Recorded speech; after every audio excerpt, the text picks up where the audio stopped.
سو مجھ کو اس کلام کے جھٹلانے والوں سے سمجھ لینے دو. ہم ان کو آہستہ آہستہ ایسے طریق سے پکڑیں گے کہ ان کو خبر بھی نہ ہوگی، اور میں ان کو مہلت دیے جاتا ہوں. میرا داؤں بڑا مضبوط ہے. اے نبی، کیا تم ان سے کچھ معاوضہ مانگتے ہو کہ ان پر تاوان کا بوجھ پڑ رہا ہے، یا ان کے پاس غیب کی خبر ہے کہ اسے لکھتے جاتے ہیں؟ سو اپنے پروردگار کے فیصلے کا انتظار کیے رہو، اور مچھلی کا لقمہ ہونے والے یونس کی طرح نہ ہونا کہ انہوں نے اپنے رب کو پکارا جبکہ وہ دل ہی دل میں گھٹ رہے تھے. اگر ان کے پروردگار کی مہربانی ان کو نہ سنبھال لیتی تو وہ چٹیل میدان میں ڈال دیے جاتے مذموم حالت میں.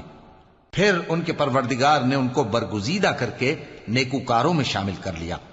اور کافر جب یہ نصیحت کی کتاب سنتے ہیں تو یوں لگتے ہیں کہ تم کو اپنی نگاہوں سے پھسلا دیں گے، اور کہتے ہیں کہ یہ تو دیوانہ ہے. اور لوگوں، یہ قرآن